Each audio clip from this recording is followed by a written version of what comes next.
कथा आती है सदन कसाई, नाम सुना? सदन कसाई जी, उनको पता नहीं था, वो शालिग्राम भगवान को बाट मान करके और तराजू में एक तरफ रखते, दूसरी तरफ मांस रख करके तोलते थे। तब एक संत की दृष्टि पड़ी, उन्होंने कहा, अरे राम राम राम, क्या करते तुम, भगवान को जो है भार मान के तराजू में तोलते हो? सदन कसाई बेचारे भक्ति भाव वाले तो थे, बस जीवन यापन करने के लिए क्रिया कर रहे थे, मांस विक्रय की। घबरा गए, तुरंत अपने हाथ से शालिग्राम जी उठा के दिए, बोले भगवान मुझसे तो अपराध हो गया, मैं तो जानता नहीं सेवा विधि नियम क्या होता है। संत उनको लेकर के गए और शालिग्राम जी को पंचामृत अभिषेक कराया, इत्र लगा करके, तिलक लगा के, चांदी के सिंहासन पर बैठा के माला पधराई, खीर का भोग लगाया। रात्रि में शयन जैसी महापुरुष ने किया, ठाकुर जी स्वप्न में प्रकट हो गए और रोने लगे। बोले जय जय, आप रो क्यों रहे, कोई अपराध हमसे बन गया क्या? बोले मेरा मन नहीं लग रहा है, ये चांदी का सिंहासन, ये इत्र की सुगंध, इससे मुझे आनंद नहीं आ रहा है। बोले तो फिर क्या करना है? बोले वो सदन कसाई के तराजू में लुढ़कने में मुझे बहुत आनंद आ रहा था, वहीं छोड़ के आओ, मेरा वहीं मन लग रहा था। महापुरुष गए, बोले जय हो ठाकुर जी, न जाने कौन से गुण पर दयानिधि रीझ जाते हैं, ये सारे नियम हमारे लिए ही हैं, शुद्धता का, अशुद्धता का, ये इसका उसका, खुद को जहां मन करता वहां जाते हो। लेकर के गए और सदन कसाई की दुकान पर पहुंचे तो सदन कसाई तो घबरा गया, बोले अरे आप ठाकुर जी को, बोले ले रखो इनको अपनी दुकान पर, इनको यही अच्छा लगता है। रात में ठाकुर जी स्वप्न में आकर के बोले मुझको तो सदन कसाई के तराजू में लुढ़कने में सुख मिलता है। उसी समय सदन कसाई ने सोचा, मैं इतना पापी, मैं इतना पातक व्यक्ति, मैंने क्या नहीं किया, मैंने एक मांस से तोला ठाकुर जी को।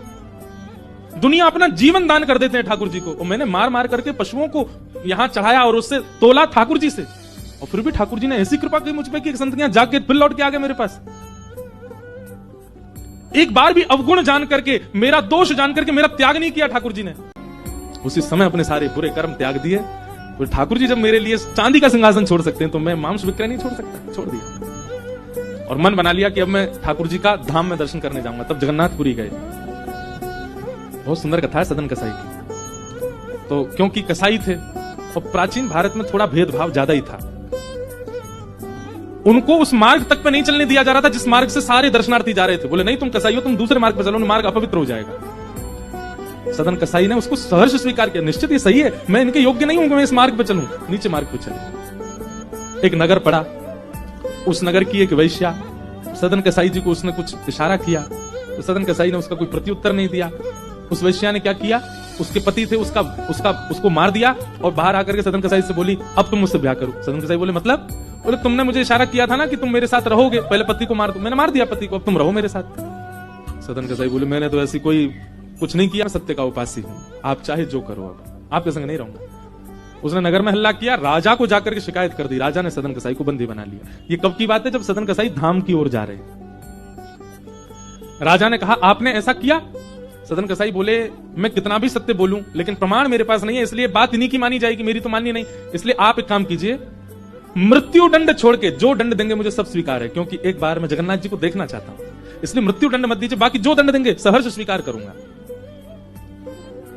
तो बोले एक काम करो, इसके हाथ काट दो दोनों। जबकि सदन कसाई का कोई अपराध था नहीं, लेकिन वैश्या की मानी गई। जैसे ही कहा हाथ काट दो, सदन कसाई इतने प्रसन्न हो गए, अपने दोनों भुजा आगे करके बोले अभी काट दीजिए, मैंने सुना है मेरे श्री जगन्नाथ भी बिना भुजा के हैं, मैं भी बिना भुजा के जाऊंगा। जब मेरे नाथ की भुजा नहीं है तो मैं भुजा, अपने दोनों भुजा आगे करके बोले अभी काट दीजिए, मैंने सुना है मेरे श्री जगन्नाथ भी बिना भुजा के हैं, मैं भी बिना भुजा के जाऊंगा। जब मेरे नाथ की भुजा नहीं है तो मैं भुजा, अब अभी तक मुझे लग रहा था शायद मैं अपूर्णता से जा रहा हूं, लेकिन आप मेरी भुजा अभी काट दीजिए, तभी मुझे अनुभव होगा कि अब मैं पूर्ण होके जा रहा हूं, जैसे मेरे नाथ वैसा मैं। दोनों भुजा काट दी, क्या पीड़ा नहीं हुई होगी सदन कसाई को? लेकिन यही बात है, भक्ति जब अपनी चरम स्थिति में आती है ना, तो आपको सांसारिक और दैहिक पीड़ाओं का अनुभव होना बंद हो जाता है। आप उस पीड़ा की शिकायत दुनिया से नहीं करोगे कि ये कमी, ये पीड़ा, ऐसा।